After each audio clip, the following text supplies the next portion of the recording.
action in the new year. New action in the new year. నూతన సంవత్సరంలో నూతన క్రియ అనే విషయం మీద కొన్ని విషయాలు ధ్యానిస్తాం. కొత్త సంవత్సరంలోకి వచ్చాం, 2024 సంవత్సరం. ఈ 2024 సంవత్సరంలో ఒక నూతనమైన క్రియను మనము ఆశించాలి. అది ఇవాళ సందేశం. New action. కొత్త సంవత్సరంలో కొత్త విషయాలు మన జీవితంలో జరగాలి. ఆశ అందరికీ ఉంటుంది. అవి ఎలా జరుగుతాయి అనేది వాక్యాధారంలో మనం చూద్దాం. నెంబర్ 1 ఏంటంటే గతాన్ని మర్చిపోవుట. గతాన్ని మర్చిపోవాలి అని చెప్తున్నాం. మొదటిది ఎందుకు మర్చిపోవాలి అంటే, గడిచిన సంగతులన్నీ ఆలోచన చేసుకొని కూర్చుంటే ఒక అడుగు కూడా ముందుకి వెళ్ళలేము. మన యొక్క విఫలతలన్నీ ధ్యానించుకుంటే ఇక నా జీవితంలో సఫలత ఏమైనా ఉంటుందా ఉండదనే ప్రశ్న కూడా వచ్చేస్తుంది. అందువల్ల ఏమంటున్నారంటే, గతాన్ని మర్చిపోండి, విస్మరించండి. సాంస్క్రిట్ వర్డ్ ఉంటుంది ఏంటంటే గతం నాస్తి అంటారు. గతం అనేది ఏమి లేదు అని చెప్తారు. దానికి బైబిల్ ఆధారంగానే మనం ఏదైనా ధ్యానించుకోవాలి. యెషయా గ్రంథంలో 43వ అధ్యాయంలో 18-19 వచనాల్లో ఈ యొక్క విషయాలు తెలియచేయబడుతున్నాయి. యెషయా గ్రంథం 43:18-19 వచనాలు చదువుతలే. మునుపటి వాటిని జ్ఞాపకం చేసుకొనకుడి. మునుపటి వాటిని జ్ఞాపకం చేసుకొనకుడి అంటే ఏంటంటే, మునుపటి ఏంటంటే మన చేదు అనుభవాలు ఉండొచ్చు, ఫెయిల్యూర్స్, విఫలతలు ఉండొచ్చు, అవమానాలు ఉండొచ్చు, గాయాలు ఉండొచ్చు. చాలామంది ఏంటంటేనండి, కలిగిన అవమానాల్లో, గాయాల్లో, నష్టాల్లో అలాగా నగ్గిపోయి మానసికంగా బలహీనలైపోయి జీవితాలు పాడు చేసుకునే వాళ్ళు కూడా చాలామంది ఉంటారు. కొంతమంది అయితే ఆత్మహత్యలు చేసుకునే వాళ్ళు కూడా ఉంటారు. రకరకాలుగా ఉంటారు. కనుక ఏమంటున్నాడంటే, గతాన్ని జ్ఞాపకం చేసుకోకండి. రాబిన్సన్ క్రూసో అనేవాడు వాడు రాజ్యాన్ని కోల్పోతాడు. ఆడిపోయి అడవుల్లో ఆ గుహల్లో దాగుని ఉంటాడు. 2 సార్లు 3 సార్లు 4 సార్లు అలా వెళ్తాడు, కానీ రాజ్యాన్ని జయించుకోలేడు. ఇక 11వసారి అయిన తర్వాత అనుకుంటాడండి, నేను ఇంక జీవితంలో నా రాజ్యాన్ని సంపాదించుకోలేను అనుకొని ఆ గుహలో అలా పడుకొని అలాగ ఆలోచిస్తూ ఆ పైకి చూస్తుంటాడు. ఆ పైన ఒక సాలిపురుగు గూడు కడుతుంటుంది.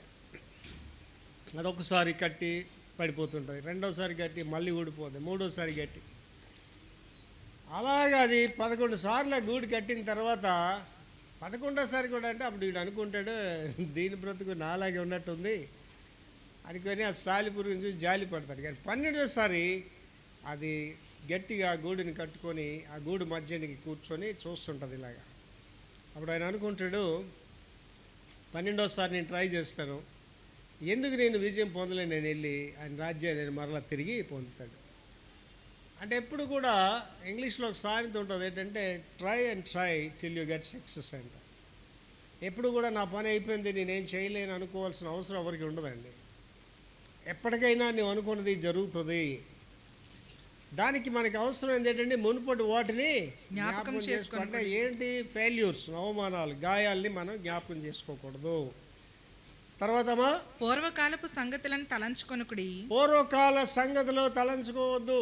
కారణం ఏంటంటే, పూర్వకాలంలో ఎలాంటి మంచి జరిగిందో, ఎలా చెడు జరిగిందో, ఎటువంటి గాయాలు నువ్వు పొందావో, ఎటువంటి అవమానాలు పొందావు తలంచుకుంటే మనం ముందుకు వెళ్ళలేము, గడికి కూడా ముందుకు వెళ్ళలేము. తర్వాత ఇదిగో నేను ఒక నూతన క్రియ చేయుచున్నాను. దానికి రెమెడీగా ఏం చెప్తున్నాడంటే, ఎందుకు తలంచుకోవద్దు, ఎందుకు వెనక చూడొద్దు అని చెప్తున్నాడంటే, నేను ఒక నూతన క్రియను చేయుచున్నాను. ఎందుకంటే వాళ్ళందరూ ఒకటి గమనించుకోండి, దేవుడికి ముద్దు బిడ్డలు లేరు. దేవుడు ఒక విక్టర్ ప్రభాకర్ జీవితంలో అద్భుతాలు చేస్తాడు, మీ జీవితంలో చేయడానికి అనుకోకండి. దేవుడు అందరి జీవితంలోనే చేస్తాడు. కానీ మనమే ఒకసారితోటే విసిగిపోయి దేవుడు ఏం చేయలే అని అనుకుంటాం. కానీ దేవుడు ఎప్పుడు కూడా చేస్తాడు. మనకి ఆయన ఏం చెప్పాడండి, మీరు మేలు చేయటి అందు విసుగపోవద్దు అంటాడు. అండ్ ఒక్కోసారి మనం మంచి చేసుకొని వెళ్తుంటే అవతల వాళ్ళు మనల్ని హేళన చేసినప్పుడు, అపార్థం చేసుకునేటప్పుడు, అవమానపరిచినప్పుడు అనుకుంటుంది, మనం అనుకుంటాం ఇంకెప్పుడు కూడా మంచి పనులు చేయకూడదు అని అనుకుంటాం. అందుకే పరిశుద్ధాత్ముడు ముందుగానే రాయించాడు, మీరు మేలు చేయటి యందు విసుగకూడదు. వాళ్ళేదో మిమ్మల్ని పొగడలేదు కదా అని, వాళ్ళేదో మిమ్మల్ని గుర్తించుకోలేదు కదా అని మీరు మేలు చేయడం మానేయొద్దు అంటే. నా జీవితంలోనైతేనండి ఎవరెవరికి మేలు చేసినా వాళ్ళే నా మీద తిరగబడ్డం, ఎవరెవరికి మేలు చేసామో వాళ్ళే నాకు మోసం చేయడం అది జరిసేటప్పుడు అప్పుడు నాకు అనిపించేది ఎవరితో ఇంకేం పెట్టుకోకూడదు, ఎవరికి మేలులు చేయకూడదు అని అనిపించేది. కానీ ఈ వాక్యం వెంటనే నా దగ్గర ఎదురుగా వచ్చేసింది. ఏంటంటే మీరు మేలు చేయటందు విసుగుపోకండి, కంటిన్యూ చేయాలది. మళ్ళీ చదివిందే చదువు తల్లి. ఇదిగో నేను ఒక నూతన క్రియ చేయుచున్నాను. దేవుడు మనకు ఒకటి చెప్తున్నాడు, నూతన క్రియ చేస్తానంటున్నాడు. అంటే నూతన క్రియలు అనేవి ఎలా ఉంటాయంటేనండి, నీవు ఊహించిన దానికంటే ఆశించిన దానికంటే అత్యధికంగా చేస్తాడు. అండ్ మీరు చరిత్రలోనికి వెళ్ళి చూస్తే మదర్ తెరీసా అనే ఒక ఆవిడ, మీరు అందరూ ఆవిడ గురించి విని ఉంటారు. 4 అడుగులు ఎత్తి, ఇంతే హైట్ ఆవిడది. ఇంగ్లీష్ రాదు, చదువు లేదు. కానీ ఆవిడ భారతదేశానికి వచ్చి ఎటువంటి పేరు సంపాదించుకున్నదంటేనండి, ఆవిడ చనిపోతే దేశం అంతా సెలవిచ్చారు. ఆవిడ చనిపోయిన రోజు ప్రపంచం నుంచి ప్రతి దేశం రాయబారులు వచ్చారు. అంటే దేవుడు ఆవిడ జీవితంలో ఒక నూతనమైన క్రియను చేశాడు. ఇక్కడ మీరు కూడా చాలామంది విసిగిపోయిన వాళ్ళు, ఇంకేం మంచి జరుగుతుంది అనుకున్న వాళ్ళు, నా కుటుంబ పరిస్థితులు బట్టి నేను ముందుకు వెళ్ళలేను, నన్ను ఎవరు అర్థం చేసుకోరు, నాకు ఇంతే నా పరిస్థితి అనుకున్న వాళ్ళతో దేవుడు చెప్తున్నాడు ఏంటంటే, నూతన క్రియ నీ జీవితంలో నేను చేస్తాను అంటున్నాడు. అదేంటని మీరు ముందు అడగవలసిన పని లేదు. ఒకసారి ఆలోచించండి, తల్లి గర్భంలో బిడ్డ ఉంటాడు, నాకని చూపిస్తే నేను నమ్ముతానని భర్త అంటే ఆవిడ చూపించలేదు. 9 నెలలు ఆవిడ ఆగాలి అంతే. ఆ బిడ్డ పైకి వచ్చిన వరకు ఆవిడ ఆగాలి తప్ప నేను చూస్తేనే కానీ నమ్మనంటే చూపించే పరిస్థితి కాదు. దేవుని ఆశీర్వాదాలు కూడా అంతే. దేవుడు నీకు ఎప్పుడు ఆశీర్వాదము పెట్టాడో, ఏ టైంలో ఇస్తాడో ఆ టైం వరకు నువ్వు వేచి ఉండాలి. దేవుని సన్నిధిలో ఆలస్యం ఉంటుంది కానీ అలక్ష్యం అనేది ఉండదు. నా జీవితంలో కూడా అనేక సార్లు ఇంకా నాకేం జరగదు, నా పని అయిపోయింది అనుకున్న రోజులు కూడా ఉన్నాయి. అప్పుడు దేవుడు నాకు ఈ మాట చెప్పాడు, ఇదిగో నేను ఒక నూతన క్రియను చేస్తాను. తర్వాత ఇప్పుడే అది మొలుచును. అది ఎప్పుడు అని అంటే ఇప్పుడే మొలుస్తుంది. అది మీరు దాన్ని ఆలోచింపరా? ఆలోచించుకోండి, నిరుత్సాహపడకండి. ఏంటి, తల్లి తన బిడ్డనైనా మరచును కానీ నేను నిన్ను మరువనని చెప్తున్నాడు. ఏంటి ఇలా ఆలోచించేయండి. కొంతమంది ఇంట్లో 2-3 పిల్లలు ఉంటే తెలుస్తుంది. ఆ తల్లిదండ్రులు ఒక అమ్మాయినే ప్రేమిస్తారు, ఇంకొక అమ్మాయిని నిర్లక్ష్యం చేస్తారు. అలాగే 2-3 పిల్లలు ఉంటే తెలుసా, ఒక అబ్బాయినే వారు లక్ష్యం చేస్తారు, ఒకళ్ళు నిర్లక్ష్యం చేస్తారు. ఎవరు నిర్లక్ష్యం చేయబడతారో వాళ్ళే ఇంట్లో చాలా ప్రముఖులు అయిపోతారు. అలాంటి వారు ఎవరైనా బైబిల్ చరిత్రలో ఉన్నారంటే ఉన్నారు కదా అండి. సమూయేలు వెళ్ళాడు, యెషయా ఇంటికి వెళ్ళాడు, దేవుడు చెప్పిన మాట ప్రకారం వెళ్ళాడు. యెషయా గారు మీ అబ్బాయిలో ఒకడిని రాజుగా దేవుడు చేస్తానని అభిషేకించమని పంపించాడంటే ఆయన ఏం చేశాడంటే పెద్ద కొడుకు మొదలుకొని అందరినీ తీసుకొచ్చాడు. సమూయేలు కూడా అంత దైవ సేవకుడు కూడా వాళ్ళ యొక్క పర్సనాలిటీ చూసి వీడోనేమో అనుకుంటున్నాడు. అప్పుడు వెంటనే దేవుడు ఏం చెప్తున్నాడు అడిగి, నువ్వు బాహ్య రూపాలు చూస్తున్నావు, బాహ్య రూపాలు చూడొద్దు అని. ఇంకా అందరూ అయిపోయారు. మరి దేవుడు చూస్తే వీళ్ళ ఇంట్లో ఒకరిని రాజుగా అభిషేకిస్తానని చెప్పాడు. ఏంటి అందరూ అయిపోయారు. సార్ యెషయా గారు ఇంకెవరు లేరంటే ఒకడున్నాడు సార్ అన్నాడు. ఏం చేశాడు? ఆడు గొర్రెలు కాస్తున్నాడు సార్ అని. అంటే తండ్రి దృష్టిలో లేనివాడు, తండ్రి ఆలోచనలో లేనివాడు గొర్రెలు కాసుకుంటున్నాడు పోయి. వాడు పిల్లంటి సార్ అని. అప్పుడు దావీదు వయసు అంతా 12 సంవత్సరాలు పుడతాడు అనమాట.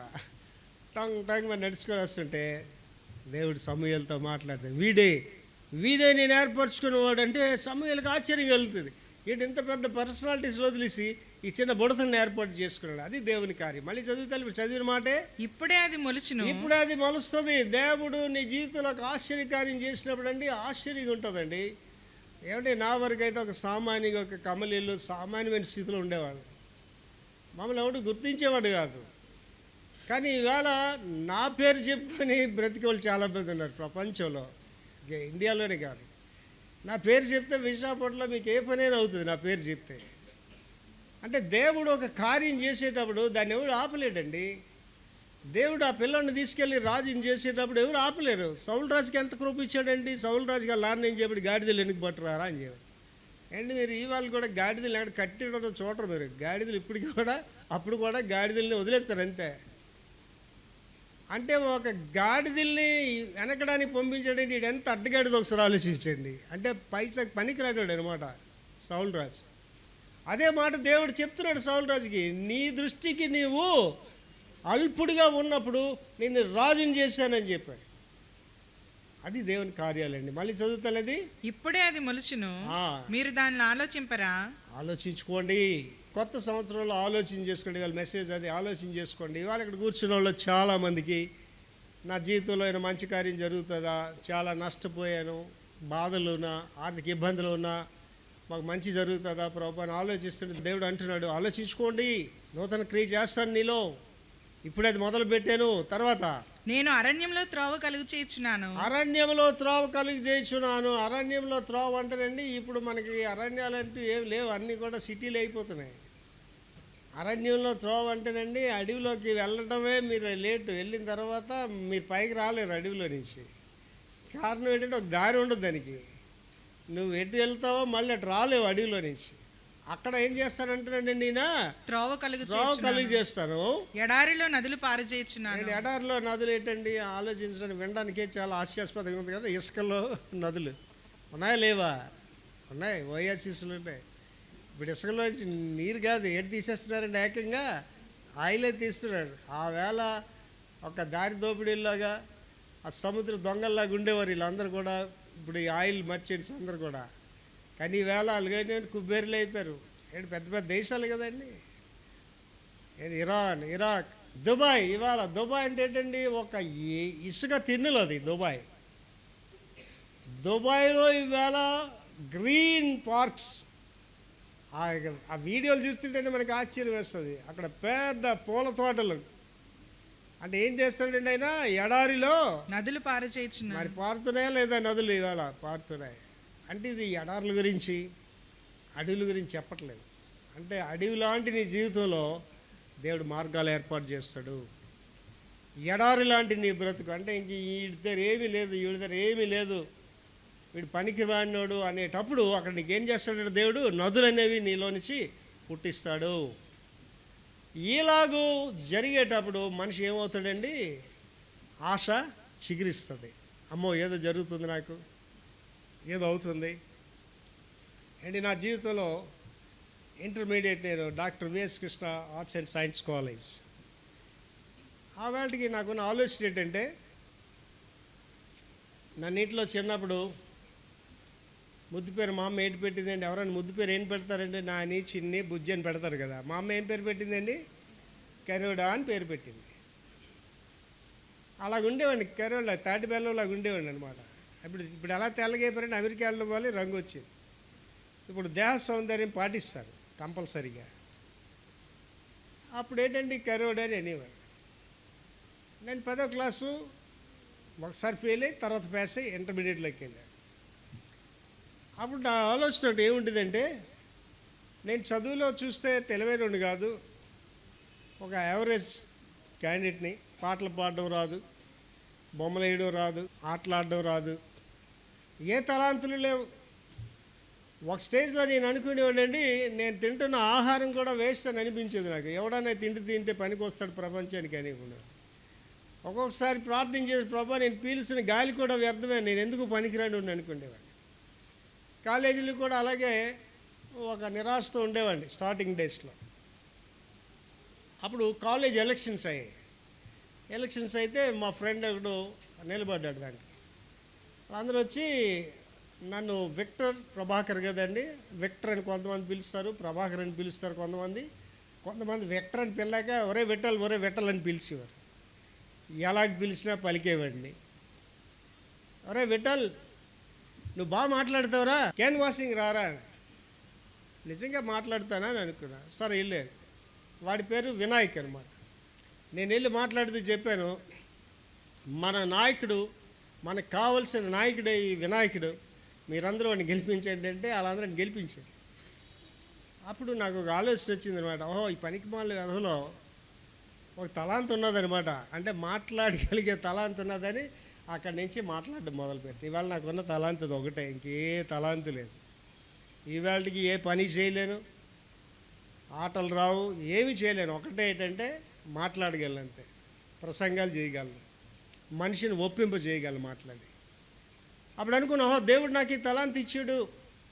అంటే మొదట ఏంటండి, గతాన్ని మర్చిపోవడం. అంటే నిరాశ, నిస్పృహల్లో ఇక నాకేం బ్రతుకు లేదనేటప్పుడు ఒక చిన్న ఆశ అక్కడ కలిగింది అనమాట. అమ్మో, నేను మాట్లాడగలను నాకు ఆశ కలిగింది.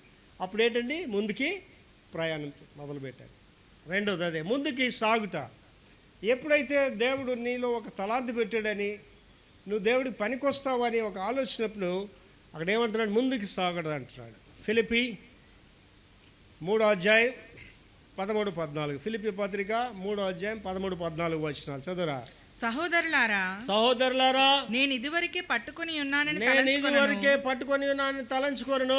అయితే ఒకటి చేయుచున్నాను, అయితే ఒకటి మాత్రం చేస్తున్నాను, వెనుక ఉన్నది మరిచి ముందున్న వాటి కొరకే వేగిరపడు. అంటే మొదట ఏంటన్నాడు, మళ్ళీ చదవమా. సహోదరులారా, నేను ఇదివరకే పట్టుకొని ఉన్నానని తలంచుకొను. నేను సాధించేసాను, ఐఎమ్ డన్ అని అనుకోవట్లేదు. చాలామంది ఏంటంటే నేను సాధించాను, నా పని అయిపోయింది, నాకు ఏంటి కావాలో ఎప్పుడు అదేం కరెక్ట్ కాదండి. జ్ఞాని అనే దానికి ఏం చెప్తాడంటే, జ్ఞాని అనేవాడు నిరంతర అభ్యాసకుడు. చనిపోయే వరకు కూడా అభ్యాసం చేసేవాడే జ్ఞాని. నాకు అన్నీ తెలుసు అనుకుంటాడు, బుద్ధిహీనుడు అనమాట. అలాగే జీవితంలో కూడా నేను సాధించేసాను అనుకున్నాడు, ఏం సాధించలేదు, సున్నావాడిది. సాధన అనే దానికి అంతం లేదు. ఏంటి, నేను చర్చ్ స్టార్ట్ చేసినప్పుడు ఎంత అండి, నాకు ఒక 50 మంది ఉంటే చాలు అనుకున్నా. 15 మందితో చర్చ్ స్టార్ట్ చేశాను. ఒక 50 మంది ఉంటే చాలని. 50 మంది వచ్చాకేమో 500 మంది ఉండాలనుకున్నా. 500 మంది వచ్చిన తర్వాత 5000 ఉండాలనుకున్నా. ఇప్పుడు ఏంది, 1000 మంది సభ్యులు ఉన్నారు. ఇప్పుడు నాకేంటండి, ఒక 5000 మంది సభ్యులు ఉండాలి, ఒక పెద్ద ఆలయం ఉండాలి. ఒక ఆలయం ఇచ్చేస్తే అక్కడితో ఆగిపోద్ది. అక్కడ ఇంకోటి ఏదో ఆలోచిస్తాను, నెక్స్ట్ ఏదో చేయాలి. అంటే మనం వెనుకనున్నట్టు మరిచి ముందుకు సాగిపోవాలి తప్ప వెనకనున్న వాటి వైపు చూస్తే మనం ముందుకు వెళ్ళలేం.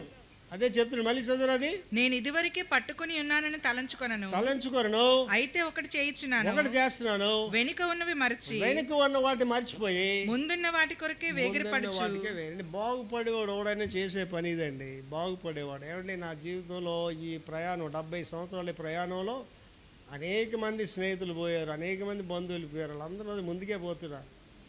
ఇంగ్లీష్లో ఒక పాట ఉంటుంది, ఏంటంటే the cross before me, the world behind me అంటాడు. సిలువ నా ముందు ఉంది, లోకం నా వెనకాతలా ఉంది. No turning back, no turning back. అంటే నేను లాగడానికి లోకం ఎప్పుడు ఉంటుంది, లోక స్నేహితులు ఎప్పుడు నీతో ఉంటారు.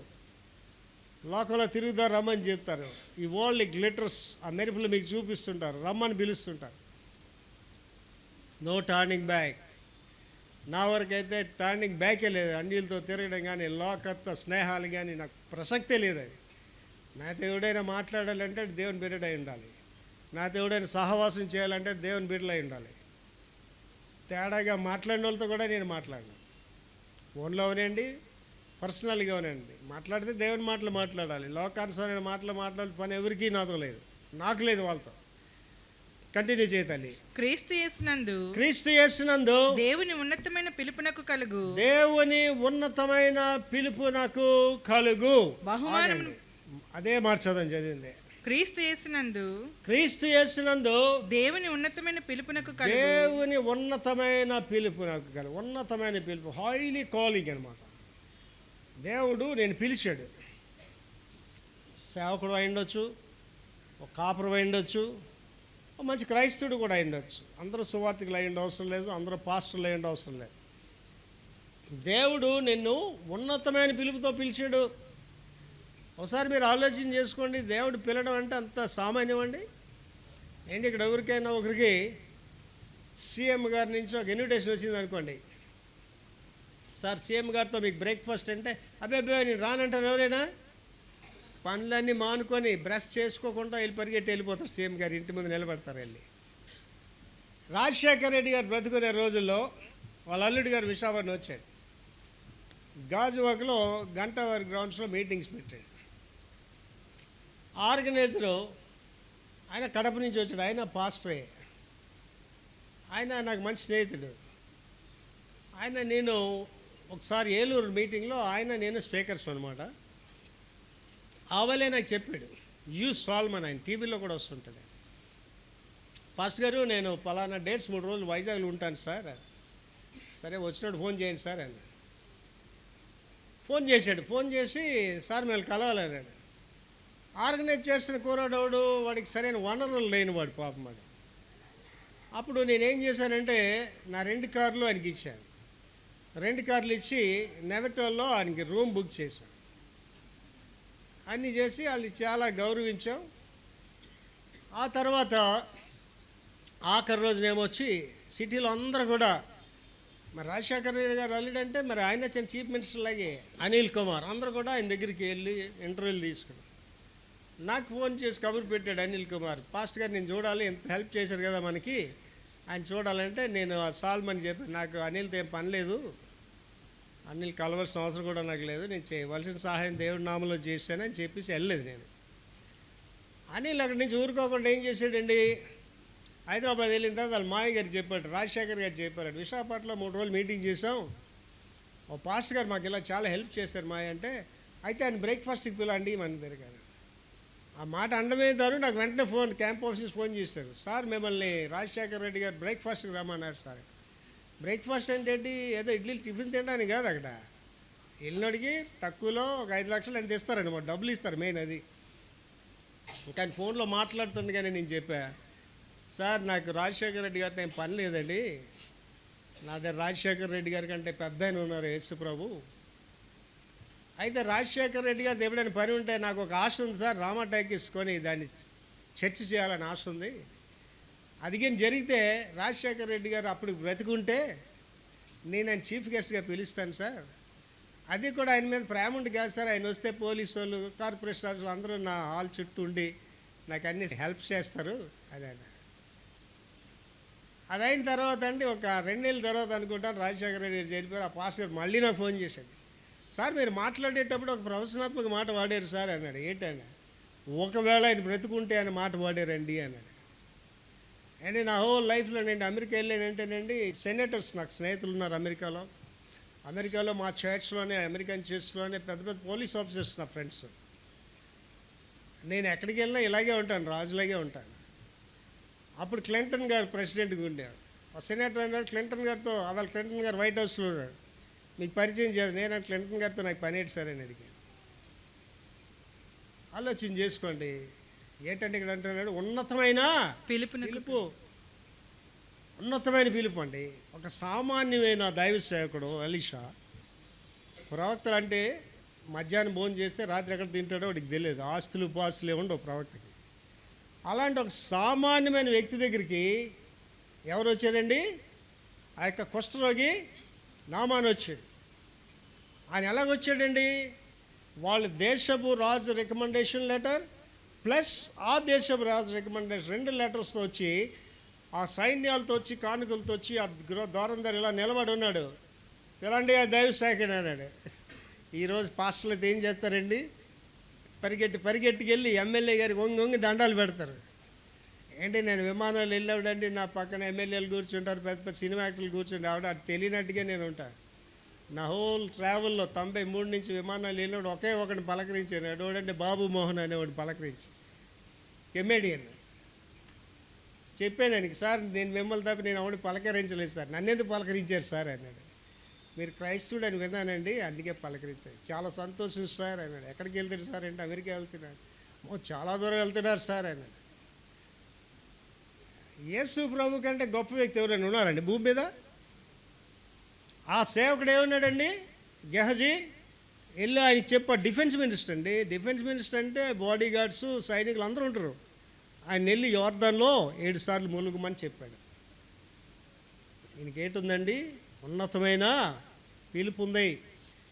నువ్వు ఇక్కడ బైబిల్ చదవచ్చు, లేకపోతే ఇక్కడ సండే స్కూల్ టీచర్గా పని చేయొచ్చు, నువ్వు ఇక్కడ చర్చ్లో ఏదో చిన్న పని చేయొచ్చు, కానీ నీకేటుందండి, ఉన్నతమైన పిలుపు ఉంది నీకు. నువ్వు సామాన్యుడు కాదు, నువ్వు దైవ సేవకుడు అనేవాడు సామాన్యుడు కాదు. విక్టర్ ప్రభాకర్ అనేవాడు సామాన్యుడు కాదు. ఆలోచన చేసుకోండి, ఉన్నతమైన పిలుపుకు కలుగు బహుమానం పొందవలెనని. పిలుపుకి ఏటొస్తుందటండి, బహుమానం వస్తుందట. ఏమండి, దేవుని సేవ చేసి పాడైపోయినాడు ప్రపంచంలో లేడండి. దేవుని నమ్మి పాడైపోయినాడు ప్రపంచంలో లేడు. ఎవడు పాడైపోతాడంటే నమ్మినట్టుగా నటించినోడు పాడైపోతాడు. సేవ చేస్తున్నట్టుగా నటించినోడు పాడైపోతాడండి. దేవుని సేవకుడికి బౌన్సర్స్ ఎందుకండి? దేవుని సేవకుడికి ఖరీదైన విషయాలు ఎందుకండి? ఏం అవసరం లేదండి. యేసుప్రభు గారు ఎక్కడైనా రోడ్ల మీద తిరిగారండి, పేదవాడి దగ్గరికి వెళ్ళారు. పుట్టడమే పశువుల పాకలో పుట్టాడైనా. యేసుప్రభు గారు తన జీవితం ద్వారా మనకి సామాన్యంగా జీవించాలనేది నేర్పించారు యేసుప్రభు గారు. అందుకే ఏమంటున్నాడు? ఉన్నతమైన పిలుపుకి కలుగు బహుమానమును పొందవలెనని బహుమానం పొందవలనని గురి ఎత్తుకి గురి వద్దకే పరిగెడుతున్నాను. అర్థమైందండి? ఉన్నతమైన పిలుపు నీకుంది, దేవుడు నేను పిలిచాడు, నీకు బహుమానం ఉంది. ఎక్కడ పరిగెట్టాలా? నువ్వు గురు దగ్గరికే పరిగెట్టాలి. గురు దగ్గర పరిగెడుతున్నావు అండి, ఇటు వెళ్తున్నావు, అటు వెళ్తున్నావు, ఇటు వెళ్తున్నావు. ఇక్కడ ఏమంటున్నాడండి? గురి వద్దకే మనం వెళ్ళాలి. ఏంటి మన గురి? యేసయ్యే మన గురి, ఆయన సేవే మన గురి. అండ్ ఈ భూలోకంలో నువ్వు బోల్డ్ డబ్బు సంపాదించుకున్నావు అనుకోండి, మంచిదే. నీకేం చెప్తుంది వాక్యం తెలుసామా? ఒకడు సర్వలోకము సంపాదించుకొని తన ప్రాణాన్ని పోగొట్టుకుంటే ఏం ప్రయోజనం లేదు. నీ డబ్బు నేను కాపాడదు. డబ్బులున్న వాళ్ళు నేను చాలామందిని చూశాను, కోటీశ్వర్లు. చనిపోయేటప్పుడు ఆ డాక్టర్కి చెప్తారు, కోట్లు ఇస్తాను నన్ను బ్రతికించమని. ఆడు కోట్లు ఇస్తే డాక్టర్ దేవుడు అని బతికించడానికి. డాక్టర్ ఆడి కొడుకుని కాపాడుకోలేడు, ఆడి కూతురిని వాడు కాపాడుకోలేడు. గురి వద్దకు వెళ్ళాలి. It's not easy thing. నాకు ఎవరు స్నేహితులు లేరు, ఎవరితో బాంధవ్యాలు ఏం లేవు. భార్య ఉంది, భర్తగా నా ధర్మం జాగిస్తా. కుమారుడు ఉన్నాడు, నా హృదయం అంతా ఉన్నది యేసుప్రభువే. దేవుడు తప్ప ఎవరు లేరండి మనకి. బైబిల్ ఎవరైనా అలా చెప్పారా? చెప్పలేదండి. ఆకాశమందు నీవు తప్ప నాకెవరున్నారు? నీవు నాతో ఉంటే లోకంలో ఏది నాకు అక్కడ. గురి వద్దకు వెళ్ళాలి. ఇవాళ ఎంతమంది సేవకులు గురి దగ్గరికి వెళ్తున్నారు, ఎంతమంది క్రైస్తవులు గురి దగ్గరికి వెళ్తున్నారు. గురి దగ్గరికి వెళ్ళడం అంత ఈజీ కాదండి. So longest and highest water falls, జలపాతం నయగరా వాటర్ ఫాల్స్, అది అమెరికా దేశానికి కెనడా దేశానికి కలిసి ఉంటుంది. వెళ్ళాను అక్కడికి నేను. ఇటువైపు అమెరికా ఉంటుంది, ఇటువైపు కెనడా ఉంటుంది. నేను వెళ్ళిన టైం మంచి చలి ప్రదేశంలో వెళ్ళాను. బఫెలో అనే దీంట్లో ఉంటుంది, న్యూయార్క్ స్టేట్లో బఫెలో అనే ఏరియాలో ఉంటుంది. ఆ రోడ్డు మీద వెళ్తుంటే మంచు గొట్టల్లాగా ఉంటాయి, అంత చలిగా ఉంటుంది. ఆ నయాగరా వాటర్ ఫాల్స్లో ఒక వ్యక్తి ఈ చివరి నుంచి ఆ చివరికి ఒక ఐరన్ రోప్ కట్టి, ఆ ఐరన్ రోప్ మీద ఈ చివరి నుంచి ఆ చివరికి ఆ 12 ఏళ్ళ పాప నడిపిస్తున్నాడు అనమాట. హైయెస్ట్ జలపాతం అనమాట. పడితే ఇంకా మనిషి బ్రతకరు. కానీ అమ్మాయి ఇటు బయలుదేరి అటు వెళ్ళిపోతుంది. నాకు లేటెడ్ ఒకడు డౌట్ వచ్చి అమ్మాయి చివరికి వచ్చాక, అమ్మ నీతో ఒక ప్రశ్న అమ్మ అంటే, ఏంటి? కింద చూస్తే భయం వేస్తుంది కదా, నువ్వు చచ్చిపోతాను భయం లేదా?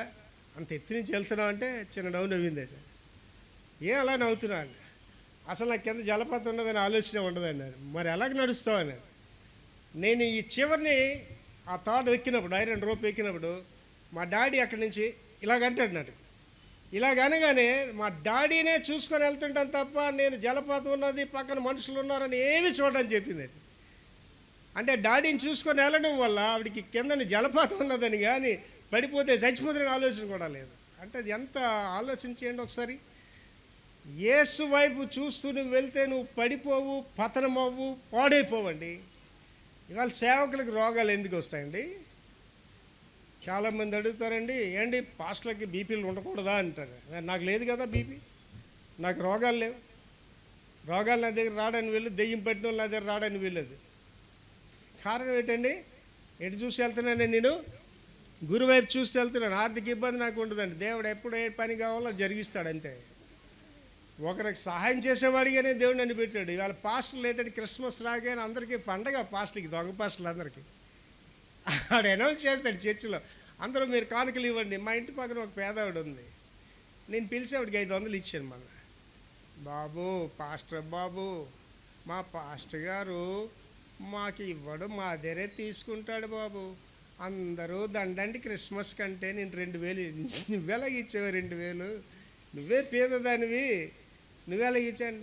బాబు నేను చాలామంది పాస్టర్లను చూశాను బాబు, మీలాంటి పాస్టర్ని చూడలేదు బాబు అన్నాడు. ఎటు చూడాలండి మనం? గురువైపు చూడాలి. గురువైపు చూడకపోతే ఏంటి కనిపిస్తుంది అండి? డబ్బు కనిపిస్తుంటుంది. శోధనలు 3Ws రాసింది కదండి, ఉమెన్, వైన్, వెల్త్. ఏంటి సాయంత్రం వరకు జెంట్ల్మెన్స్ మన వాళ్ళందరూ. సాయంత్రం అవగానే ఎక్కడ ఉంటారండి? ప్రసాద్ హృదయంలో ఉంటారు. ప్రసాద్ హృదయం అంటే ప్రభుత్వ సారాయి దుకాణం. సాయంత్రం వరకు అని చెప్తాడు, అమ్మా ఇంక నీ జీవితంలో తాగనే నేనంటే మా ఆయన మారిపోయాడు అని పొంగిపోతుంటుంది. సాయంత్రం 6 చీకటి పిలిచారు కనిపించడు. ఆవిడికి తెలుసు ఎక్కడ మూలుగుతాడో ఎక్కడ తేలుతాడో తెలుసు. ఎటు చూస్తున్నాడండి? ఆయన గురెట్టండి సారా కొట్టు వైపు. పనికి మాలిన గురెట్టండి ఆడపిల్లల వైపు. పనికి మాలిన ఆడపిల్లల గురెట్టండి మగపిల్లల వైపు. అత్యాశ కలిగిన వాళ్ళు దృష్టి గురేటండి డబ్బు వైపు. కనుక ఇప్పుడు మన గురి వద్దకు పరిగెట్టాలంటే ఎటువైపు చూడాలండి? యేసయ్య వైపు చూస్తాలండి. కొత్త సంవత్సరంలో మీ దృక్పథాన్ని మార్చుకోండి, మీ ఆలోచనలు మార్చుకోండి. డిగ్రీలు సంపాదించుకొని డిగ్రీలన్నీ సంపాదించుకున్నంత డంబని చచ్చిపోయానుకో, నీ డిగ్రీలు ఎవ్వడికి పనికిరావు. నేను అప్పుడప్పుడు ఆలోచిస్తాను, 21 సంవత్సరాలు చదువుకున్నాను, బోల్ డిగ్రీలు ఉన్నాయి నాకు. ప్రభువా నేను చచ్చిపోతే ఈ కాగితాలు కనీసం పొయ్యిలో పెట్టి కాల్చడానికి కూడా పనికిరావు ప్రభు అని అనుకుంటా. ఎందుకు పనికిరావు అవి? ఈ భూమి మీద ఏది నీకు పనికిరాదండి. బంగారం నిన్ను కాపాడదు, వెండి నిన్ను కాపాడదు, ఏది కాపాడదు. ఒక యేసు ప్రభు నిన్ను కాపాడుతాడు. అదే మన గురిగా కలిగి ఉండాలి. ఏంటి పాస్టర్ గారు యేసు ప్రభు నమ్ముకుంటే ఏంటి వస్తుందండి? డబ్బులు వస్తాయా? యేసు ప్రభు నమ్ముకుంటే మంచి భర్త వస్తాడా? యేసు ప్రభు నమ్ముకుంటే మంచి భార్య వస్తుంది అనుకుంటున్నారా? దైవభక్తి ఈ లోకంలో, రానున్న లోకంలో లాభసాధకమైనది. అయితే ఇప్పుడు ఏంటండి? మొదటి ఏంటి అనుకోనండి, గతాన్ని మర్చిపోవడం. రెండేటండి, ముందుకు సాగిపోవడం. కొత్త సంవత్సరానికి బైబిల్ సూచనలు. ఈ బైబిల్ గ్రంథం కొత్త సంవత్సరానికి ఏం చెప్తుందో అందులో 3 విషయాలు ధ్యానిస్తామండి. ఆత్మ సంబంధమైన ఆశీర్వాదము. ఆత్మ సంబంధమైన ఆశీర్వాదం. చాలామంది గుడుల్లో సాక్ష్యాలు చెప్తారు. ఏం సాక్ష్యం చెప్తారండి? దేవుడు నాకు ఖరీదైన కారు ఇచ్చాడు, దేవుడు నాకు ఖరీదైన ఇల్లు ఇచ్చాడు, దేవునికి స్తోత్రం, దేవుని ఆశీర్వాదాలు వచ్చాయని చెప్తుంటాడు. ఎవడైనా గుళ్ళో నిలబడి బైబిల్ పట్టుకొని సాక్ష్యం చెప్తూ దేవుడు నాకు ప్రార్థనా జీవితాన్ని ఇచ్చాడు అండ్ ఇవాళ నేను తక్కువలో గంట చేస్తాను ప్రార్థన, ఎక్కువలో మొన్నైతే 2 గంటల 45 నిమిషాలు నిలువు మోకాళ్ళ మీద ప్రార్థన చేస్తాను. ఇక్కడ ఏం చెప్తున్నాడండి? ఆత్మ సంబంధమైన ఆశీర్వాదం గురించి చెప్పండి ఏదైనా. ఇక్కడ దేవుడు నా ప్రార్థనా జీవితాన్ని పెంచాడండి. పాస్టర్ గారు దేవుడు నాకు స్వస్థత వరం ఇచ్చాడండి. పాస్టర్ గారు దేవుడు నాకు వాక్యం చెప్పే వరం ఇచ్చాడండి. అవి చెప్పాలి. అవి ఏం చెప్పరండి. కార్ల గురించి, మేడల గురించి, భర్తల గురించి, బంగారాల గురించే చెప్తారు. దేవుని వాక్యం ఏం చెప్తుందండి? 3వ యోహాను పత్రిక 2వ వచనం, ప్రియుడా నీవు ఆత్మలో వర్ధిల్లుచున్న కొలది అన్ని విషయాల్లో వర్ధిల్లుచు సాక్ష్యం. అంటే నువ్వు ఆత్మలో వర్ధిల్లితే ఆరోగ్యం బాగుంటుంది, ఆత్మలో వర్ధిల్లితే ఐశ్వర్యం ఉంటుంది, ఆత్మలో బాగుంటాయి, అన్నీ వస్తాయి. నీకు రోగం వచ్చిందంటే నువ్వు డాక్టర్గా చూడవలసింది. నీకు రోగం వస్తుందంటే ఫస్ట్ థింగ్ నువ్వు మారు మనసు పొందాలి. మారు మనసు పొందాలి. దేవుడి దగ్గర యేసుప్రభు దగ్గరికి వస్తే రోగాలు ఉన్నాయండి? ఎవరైనా యేసుప్రభు దగ్గరికి వెళ్ళినాడు ఎవరికైనా రోగాలు ఉన్నాయా? యేసుప్రభు గారు రోగాలు ఉన్నాయా? చదివారా? 4 సువార్తలు ఎక్కడ యేసుప్రభు గారు జ్వరంతో బాధపడాను ఎక్కడ చదివారా? పేతురు అత్తకు జ్వరం వచ్చిందని రాయబడేది, పేతురికి జ్వరం వచ్చిందని రాయబడలేదు. దైవ సేవకుడు, దేవుని బిడ్డలు ఎలాగ ఉండాలంటే ఆరోగ్యంగా ఉండాలి, ఐశ్వర్యంగా ఉండాలి. అంటే నా హోల్ లైఫ్లో 70 సంవత్సరాల జీవితంలో చెయ్యి ఇలాగే పెడతాను తప్ప ఇలాగ ఎప్పుడు పెట్టలేదు. మా ఫాదర్ మాకు నేర్పించాడు అది. మీ చెయ్యి ఎప్పుడు ఎవరైతే చాపొద్దని చెప్పాడండి. కనుక ఆత్మ సంబంధమైన ఆశీర్వాదాలు నువ్వు సంపాదించుకుంటే ఆటోమేటిక్గా అన్నీ నీకు వస్తాయి. ఎఫ్ఎస్సి 1వ అధ్యాయం 3వ వచనం. ఎఫ్ఎస్సి పత్రిక 1వ అధ్యాయం 3వ వచనం చదువుతలే. మన ప్రభువైన యేసుక్రీస్తు యొక్క తండ్రియగు దేవుడు స్తుతింపబడును గాక. తండ్రియగా దేవుడు స్తుతింపబడు. ఏంటండి? ట్రినిటీ గురించి చెప్తున్నాడు. తండ్రి, కుమార, పరిశుద్ధాత్మ. తండ్రి స్తుతింపబడును గాక.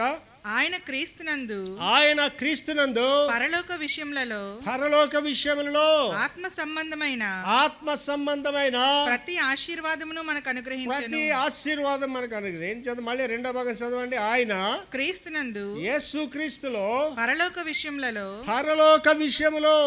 ఆత్మ సంబంధమైన శరీర సంబంధమైన లోక సంబంధమైన మాట వాడలేదండి. ఆత్మ సంబంధమైన ప్రతి ఆశీర్వాదం మనకు అనుగ్రహించబడుతుంది. ఏంటి? నా ప్రార్థన జీవితం వల్ల మీరు అంగీకరించమని చెప్తున్నానండి. మీ అందరి గురించి ప్రార్థన చేస్తాను. ఏంటి, కొత్తగా పాప వస్తుంది మన దగ్గరికి, విజయ అనే అమ్మాయి. ఒకరోజు ఏడుస్తూ నాకు ఫోన్ చేసి, మా అమ్మగారు బాగాలేదండి, ఆవిడ ఎప్పుడు నేను చూడలేదు, ఆవిడ గురించి ప్రార్థన చేశాను. ఎవరెవరికి బలహీనంగా ఉంటే నాకు కబురు వస్తే ప్రార్థన చేస్తుంటా. ఈవేళ నా సంఘం నిలబడ్డదంటే నా ప్రార్థన వల్ల అని చెప్తాను. మీరు చేయొచ్చు ప్రార్థన, నేను కాదంటలేదు. నా కుటుంబం నిలబడ్డదంటే నా ప్రార్థన వల్ల అని చెప్తానండి. నా కొడుకు సేవలో బలంగా ఉన్నాడంటే ప్రార్థన వల్లే. ఇవాళ దేవుడు నాకు ఎటువంటి విశ్వాసం ఇచ్చాడంటేనండి, డబ్బుండి పని చేస్తే సేవ కాదండి, డబ్బుండి కార్యాలు చేస్తే సేవ కాదు, డబ్బు లేకుండా చేస్తేనే కదా దేవుని కార్యాలు. విశ్వాసం అన్నది నిరీక్షింపబడేటక్క నిజ స్వరూపము, అదృశ్యమైన అంటే కనిపించినవి ఉన్నావని చెప్పడానికి రుజువే, అది విశ్వాసం అండి. మీ నాన్న కట్టిన గుళ్ళో నువ్వు పాస్టర్ అయిపోయి, మీ నాన్న కట్టిన హాస్పిటల్లో నువ్వు డాక్టర్ అయిపోయి, మీ నాన్న సంపాదించిన డబ్బులతో తిరిగితే నువ్వేం సాధించలేదు నీ జీవితంలో. ఏది లేని దగ్గర సాధించిన వాడే గొప్పవాడండి. యోసేపు జీవితం ఒకసారి చూడండి. యోసేపు ఎంత హ్యూమిలియేట్ అయ్యాడు అక్కడ, చేయని తప్పుకి. ఇటు అన్నదమ్ములు చూస్తే చాలా కించపరిచి అవమానపరిచి బానిసగా అమ్మేశారు. లాస్ట్కి ఎక్కడ పోయాడండి ఆయన? చెరసాల్లోకి పోయాడు. అంత హ్యూమిలియేట్ అయి ఉంటాడు, ఒకసారి ఆలోచించండి. కానీ ఆయన గురి ఎప్పుడు తప్పిపోలేదండి, గురి తప్పిపోలేదు. అందువల్ల ఏమైపోయాడంటే ఆయన తిన్నగా ఆ దేశానికే గవర్నర్ అయిపోయాడు. Very important thing. అందుకే ఆ మాట రాశారండి యోహాన్ గారు, ప్రియుడా నీవు ఆత్మలో వర్ధిల్లుచున్న కొలది అండి నేను వేకువజానే లేచి ప్రార్థించేమంటే పాస్టర్ గారు అలాగే చెప్తారు, ముసలైపోయాడు కదా. యెహోవా కొరకు ఎదురు చూచువారు నూతన బలం పొందుదురు, పక్షిరాజు వలె పైకి ఎగురుదురు, అలేక సాగిపోదురు, సమస్యలుగా నడిచిపోతారు. అకేపాలు పాస్టర్స్ ఫెలోషిప్లో మాట్లాడుతున్నారు. ఒక 50 మంది పాస్టర్లు వచ్చారు. నేను మధ్యలో చెప్పాను అనమాట, నేను 70 సంవత్సరాలు నిండి నా వృద్ధుడినంటే ఆ ప్రెసిడెంట్ అని, లేదు సార్ మీరు 17 సంవత్సరాలు కుర్రోళ్ళగా ఉన్నారు సార్ అంటున్నాడు. అని నేను సంతోషపడలేదే, నవ్వలేదే. నేను అన్నాను, సార్ మనసు బాగుంటే మనిషి బాగుంటాడు సార్ అని. నీకు రోగాలు ఎప్పుడు వస్తాయండి? ఎప్పుడైతే కురింగిపోతున్నావో, ఎప్పుడైతే బాగా నా కూతురికి ఏమైపోద్దంటే నిజంగా నీకేదో అయిపోద్ది. నీ కూతురు బాగానే ఉంటుంది, నీకు వచ్చేస్తుంది రోగం. అమ్మ నా కొడుకు ఏమైపోద్దని, కొడుకు బాగానే ఉంటుంది, నీకు వచ్చేస్తుంది రోగం. అందుకే వాక్యం ఏం చెప్తుందండి, మీ చింత యావత్తు నా మీద వేయండి. అంటే ఆయన మీద నువ్వు చింత వేసిస్తే ఆయన చూసుకుంటాడు.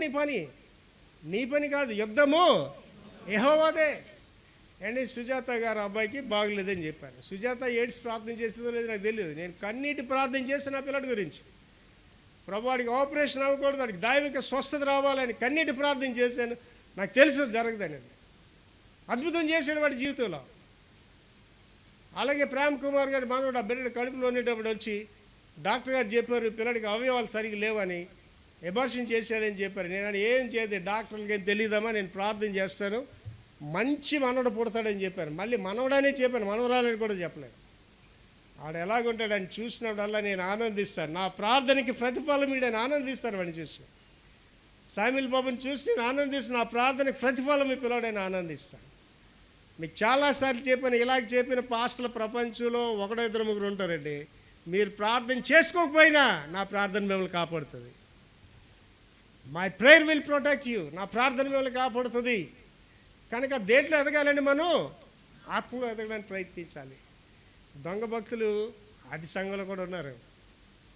తిమోతికి రాస్తూ పౌలు గారు రాశాడు, వారు పైకి భక్తి గల వారి వలె ఉంటారు కానీ దాని శక్తిని ఆశ్రయించిన వారు. భక్తి అంటే మాటలు కాదండి, భక్తి అంటే ప్రసంగం కాదండి, భక్తి అంటే శక్తి, ఇట్స్ అ పవర్ అండి. ఇవాళ రాత్రి 2 గంటలు పడుకున్నా, 4 గంటలు వేసి ప్రార్థనలో ఉన్నా, 2 అవర్సే పడుకున్నా. కానీ అలిసిపోయినట్టుగా కానీ సత్తు లేనట్టుగా కానీ ఉందా బాబా? పవర్. ఇదేంటండి? ఇది దేవుని యొక్క శక్తి. వాళ్ళు వెళ్తే అక్కడ ఏమన్నారండి, అయ్యో భూలోకమును తలకిందులు చేసేవారు వచ్చారు ఇక్కడికి అన్నారు. అండి మేము దూసి అనే గ్రామానికి సువార్త ప్రకటించడానికి వెళ్ళాము. ప్యాసింజర్ రైలు దిగి ఆ ఊర్లోకి వెళ్ళాలి. మేము ఇలా కుర్రాళ్ళు అనమాట. మీ ఊర్లోకి వెళ్తుంటే ఒక అమ్మాయి తెల్లగా ఉందండి, కేకలు వేసుకొని వెళ్ళిపోండి వెళ్ళిపోండి ఇక్కడి నుంచి, ఊరందరూ కేకలేదు, వీళ్ళు పంపించండి వీళ్ళు పంపించండి, ఇక్కడేమి చేయకూడదు ఇలా అని చెప్తుంది. ఆవిడ అలా పరిగెట్టుకుని మేము పాటలు పాడు, మా కుర్రోళ్ళు భయపడిపోదు, ఏం భయపడకంటారా అలా పాటలు పాడుతుండని. అలా మేము పాటలు పాడుతూ వెళ్తుంటే ఆ ఊరు మధ్యకి వెళ్ళేసరికి యవనస్తురాలు తప్పని పడిపోయింది. ఆవిడ పడిపోయి, నన్ను ముట్టుకోవద్దు, నా గురించి ప్రార్థన చేయొద్దు, నన్ను వెళ్ళగొట్టొద్దు. ఆ అమ్మాయి అట దేవుడు అన్నమాట ఊరికి. ఆ అమ్మాయి మీద దేవత వాళ్తుందట. ఆవిడ అన్నీ చెయ్యాలట ఆ పండగలకి అన్నీ. ఆవిడ చెప్తుంది, నాకు ప్రార్థన చేస్తే దెయ్యాన్ని వెళ్ళగొట్టకండి, ఆ దెయ్యం నాలో ఉండాలని చెప్తుందండి. ఏంటి దెయ్యాలు మమ్మల్ని చూసి పారిపోయి అనేక అనుభవాలండి దెయ్యాలతో నాకు. ఆ దెయ్యాల కంటే భయంకరమైన ఎవరండి? దెయ్యాలాంటి మనుషులు. వీళ్ళు దెయ్యాలు అనుకోవద్దు, వీళ్ళు పిశాచులను. వీళ్ళని ఎదుర్కోవాలన్నా, దెయ్యాలను ఎదుర్కోవాలన్నా, కష్టాలను ఎదుర్కోవాలన్నా, బాధలను ఏంటి కావాలమ్మా? నీకు ప్రార్థనా జీవితం కావాలి.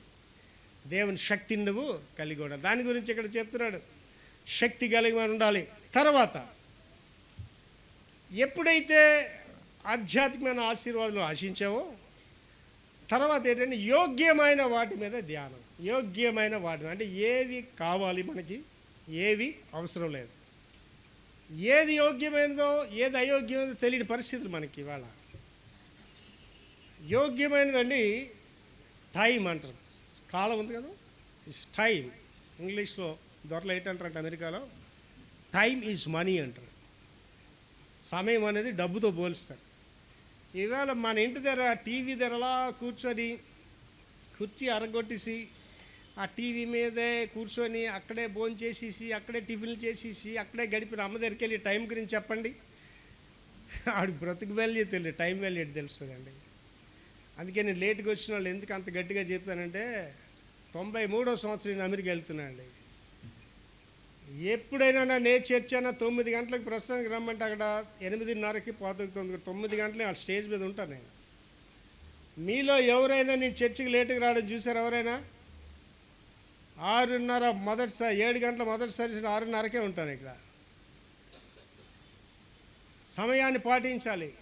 సమయ విలువలు తెలియని వాళ్ళు ఏంటంటాడమ్మా, యోగ్యమైన వాటిని, ఏది కావాలి నాకు, ఏది అవసరం లేదు. ఒక మంచి స్నేహితులు కావాలని తెలియదు, చెడ్డ స్నేహితులు, దుష్ట సహవాసము మంచి నడవడిని పాడు చేస్తుంది. కనుక ఇక్కడ కూర్చొని మనకి ఏటి కావాలో యోగ్యమైన వాటి మీద ధ్యానము. ఫిలిప్పీ పత్రిక 4వ అధ్యాయం 8వ వచనం. అంటే ఏటిని వాషించాలి? ఫిలిప్పీ పత్రిక 4:8 చదువు తల్లి. మెట్టుకు సహోదరులారా, సహోదరులారా అంటే సహోదరులారా, ఏ యోగ్యత అయినను, ఏ యోగ్యత అయినా మెప్పైనను ఉండిన యెడల, ఏ మెప్పైనా ఉండినట్లయితే, ఏవి సత్యమైనవో, ఏవి సత్యమైనవో, ఏవి మాన్యమైనవో, ఏవి మాన్యమైనవో, ఏవి న్యాయమైనవో, ఏవి న్యాయమైనవో, ఏవి పవిత్రమైనవో, ఏవి పవిత్రమైనవో, ఏవి రమ్యమైనవో, ఏవి రమ్యమైనవో, ఏవి ఖ్యాతి గలవో, ఏవి ఖ్యాతి గలవో, వాటి మీద ధ్యానం ఉంచుకునండి. వాటి మీదే ధ్యానం ఉంచండి. ఇవాళ మనం ఏం చేస్తున్నామండి, పనికి మాలిన వాటి మీద ధ్యానం. ఏంటి, ఒక సేవకుడు ఉన్నాడు, మీరు అందరూ ఎరిగినోడే, గొప్ప సేవ చేశాడు, ప్రపంచంలో అత్యున్నతమైన సేవ చేసి ఇవాళ జోకర్ పీస్ లాగా రాజకీయ పార్టీ పెట్టి జోకర్లా మాట్లాడుతున్నాడు ఆయన. కారణం ఏంటి? అవి ఆయన ఏవి యోగ్యమైనవో ఏవి రమ్యమైనవో మర్చిపోయాడైనా. ఆ యేసు ప్రభు నమ్ముకొని ఆ యోగ్యమైన జీవితం లేనప్పుడు దేవుడు ఆయన ఆశీర్వదిస్తే ఇవాళ కిందకు వచ్చి ఇవాళ లోకంలో రాజకీయ పార్టీలు పెట్టి పరుగులెడుతున్నాడు. అండ్ ఇక్కడ కూర్చొని అందరూ చెప్తాడు, ఒక వ్యక్తిని ఉద్దేశిస్తూ చెప్పట్లేదు. చాలామంది మహిళా మండలాన్ని స్టార్ట్ చేస్తారు, ఆర్ఫనైజ్ అని స్టార్ట్ చేస్తారు. నేను 93వ సంవత్సరం అమెరికాకి వెళ్ళినప్పుడే ఒక లూథరన్ దొరగారు వచ్చి, డాక్టర్ విక్టర్ మీకు ఒక ఆర్ఫనైజ్ ఇస్తారు 100 మంది పిల్లలు, ఆ 100 మంది పిల్లలకు వచ్చే డబ్బుల్లో మీరు 50% దేవునికి ఖర్చు పెట్టండి అన్నాడు.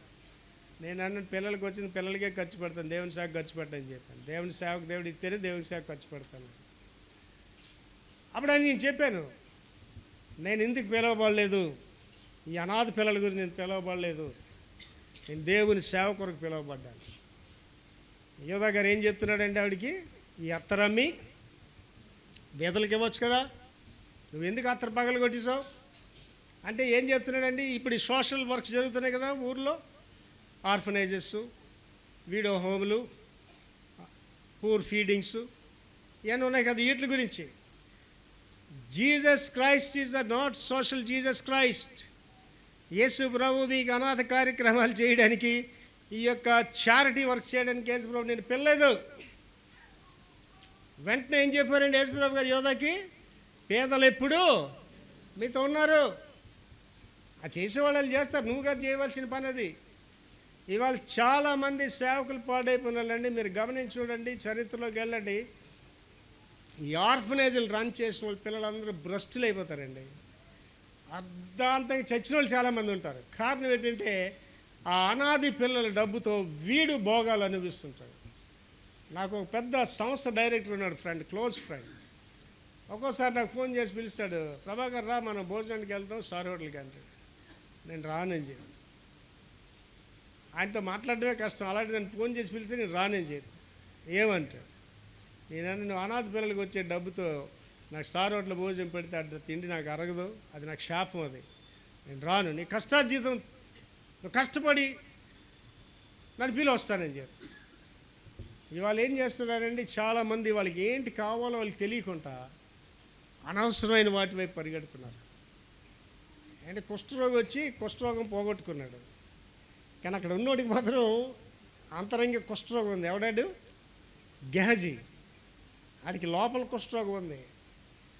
ఆడు సైలెంట్గా గురువుగారి దగ్గర కాళ్ళు కప్పి పాకి వెళ్ళిపోయాడు. ఎక్కడ పరిగెట్టాడండి? రథం వెనకదలా పరిగెట్టాడు. అయ్యా మా గురువుగారికి చుట్టాలు వచ్చారు, పైరు నుంచి మనుషులు వచ్చారు, ఇది బంగారం అడిగారు, కొన్ని వస్తువులు అడిగారు, అన్ని తీసుకెళ్ళి చక్కగా దాచుకున్నాడు ఇంట్లో. ఏం తెలియని వాళ్ళకి వెళ్ళి కూర్చున్నాడు గురువుగారు ఎదురుగా.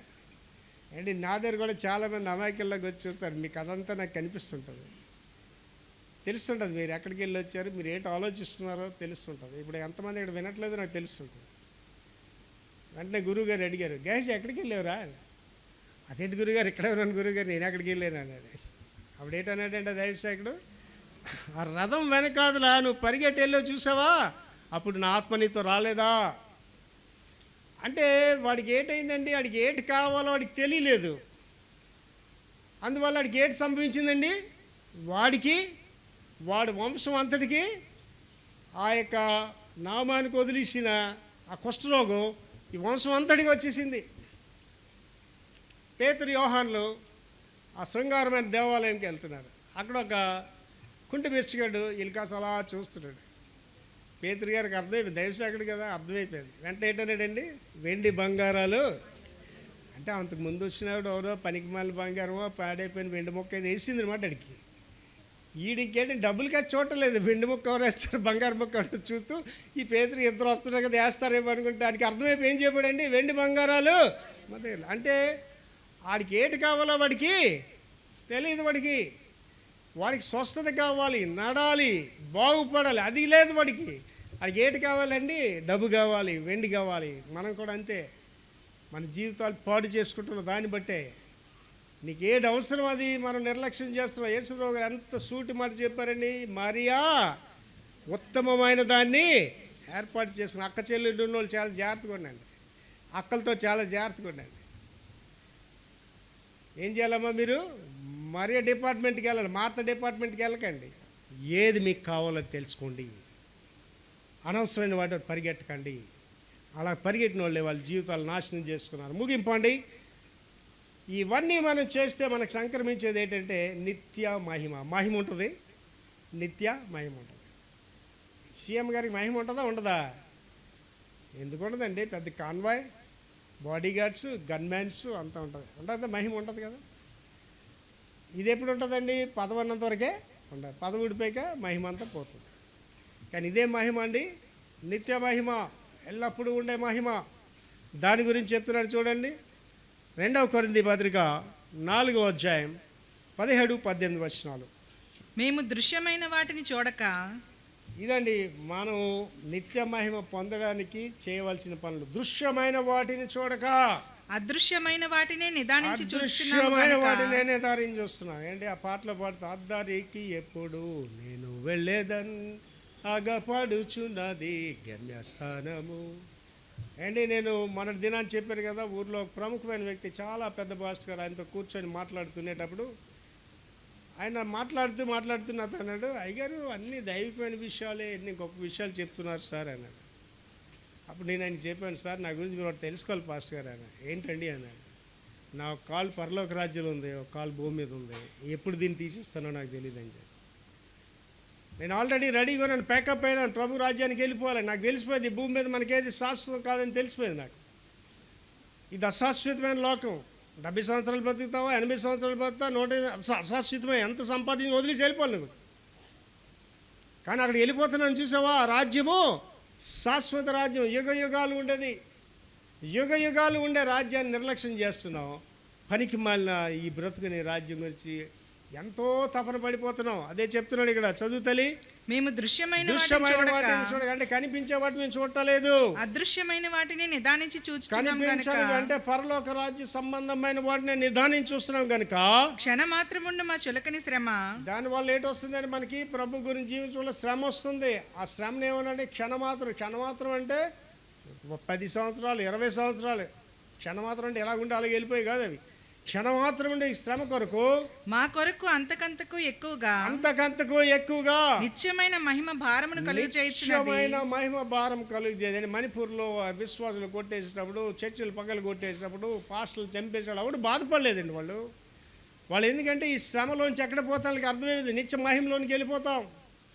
స్టెఫన్ రాళ్ళతో కొడుతున్నారు, గులకరాళ్ళు కాదు, పెద్ద పెద్ద రాళ్ళతో కొట్టేస్తున్నారు స్టెఫన్ని. ఆయన వాళ్ళు ఏం దూషించట్లేదు, వాళ్ళు ఏం తిట్టట్లేదండి. మోకరించి ఏం ప్రార్థన చేస్తున్నాడండి, తండ్రి వీరు ఏం చేస్తున్నారో వీళ్ళకి తెలియదు, వీళ్ళు క్షమించమంటున్నాడు. కారణం ఏంటండి, ఆయన ఏం చూస్తున్నాడండి, ఆకాశం తెరువబడుటయు మనిషి కుమారుడు నిలబడి ఉండట చూస్తున్నాడు ఆయన. అండి వీళ్ళు ఎంతమంది దర్శనాలు చూసారో తెలియదండి. నేను ఉదయకాలం 4 గంటల మోకరించగానే నాకు అదంతా దేవుడి మహిమ వచ్చేస్తుందండి, వెలుగు వచ్చేస్తుంది. దేవదూతలు వస్తుంటాయి, పితరులు వస్తుంటారు. ఒకసారి అయితే నేను ప్రార్థన చేస్తుంటే ఇలా కళ్ళు తెరిచి చూడగా నా ఎదురుగా ఒక అంచు కనిపిస్తుంది, దగదగలాడి మెరుస్తుంది ఆ అంచు. ఏంటి అంగి అని అలా మీద చూస్తుంటే అలా పైకి చూస్తుంటే పైకి చూసి యేసుప్రభు గారి మొహం కనిపిస్తుంది. అంటే ప్రభు సన్నిధి ఎప్పుడూ నాతో ఉంటుందండి.